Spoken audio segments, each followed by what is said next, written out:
prioritas kegiatan kita, pekerjaan kita, bukti kita taat adalah Tuhan. Amin. Ayo teruskan. Adakah ia berterima kasih kepada hamba itu karena hamba itu telah melakukan apa yang ditugaskan kepadanya? Demikianlah juga kamu, apabila kamu telah melakukan segala sesuatu yang ditugaskan kepadamu, hendaklah kamu berkata, kami adalah hamba-hamba yang tidak berguna, kami hanya melakukan apa yang kami harus lakukan. Iya.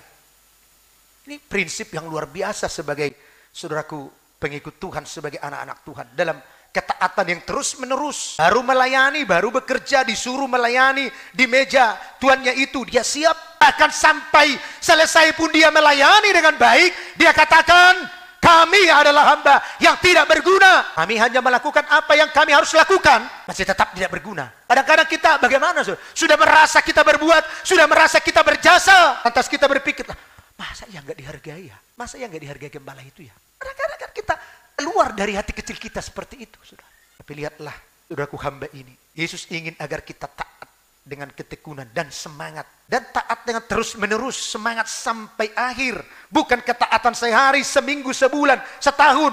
Dan Yesus menyatakan agar ketaatan itu menjadi prinsip dalam pelayanan. Lukas 17 ayat 7 dan 10. Amin.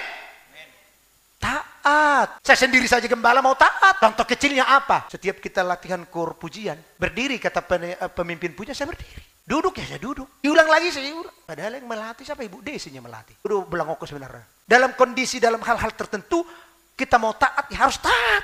Amin. Siapapun yang mengatur. Kadang-kadang penerima tamu sudah setengah mati. Di sini. Udah disuruh ke depan. Daripada udah masuk kau ke depan, disuruh ke belakang, pilih mana? Ini sudah di belakang disuruh ke depan. Tak mau. Dari depan disuruh ke belakang. Malu mana? Hah? Udah di depan disuruh ke belakang. Malu kan? Ini disuruh ke belakang. Ayo, di depan Pak. Disuruh dari depannya. Ayo masuk. Begitu sebenarnya. Tertib. Itu dulu. Jangan merasa engkau dirimu merasa kecil. Kalau engkau taati apapun. Apalagi kalau itu instruksi. Ya taatilah. Kita mau belajar taat. Kalau ada prinsip saya. Malu do mari di sekolah mengajar ya. Kan enggak jadi. Beda-beda tipisnya suara saya dengan yang mengajar kok. Atainang, itu kan? Iya, mekel, itu hodor hana, malu, jago suara nih bapak orang lain, budo mengajar. Ini enggak masalah. Kita ada ulah mengajar karena memang mengajar itu harus berani, membentak, menyuruh, suruh mengajar apa ngolo. Kamu main. Nggak bisa kalau memang mengajar ya harus bisa membuat orang taat. Kita yang diajar harus belajar taat. Jadi prinsip bagaimana kita mengiring Yesus. Perjalanan kita hendaklah kita dalam ketaatan menjadi satu prinsip pelayanan kita dalam mengikut Tuhan. Amin. Saya yakin kalau kita taat kepada Tuhan, anak kita pun akan belajar taat kepada kita.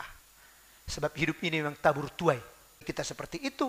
Justru Yesus dia belajar menjadi taat dari apa yang telah dideritanya. Bukan dia belajar taat dari apa yang menjadi kebangkitannya. Bukan.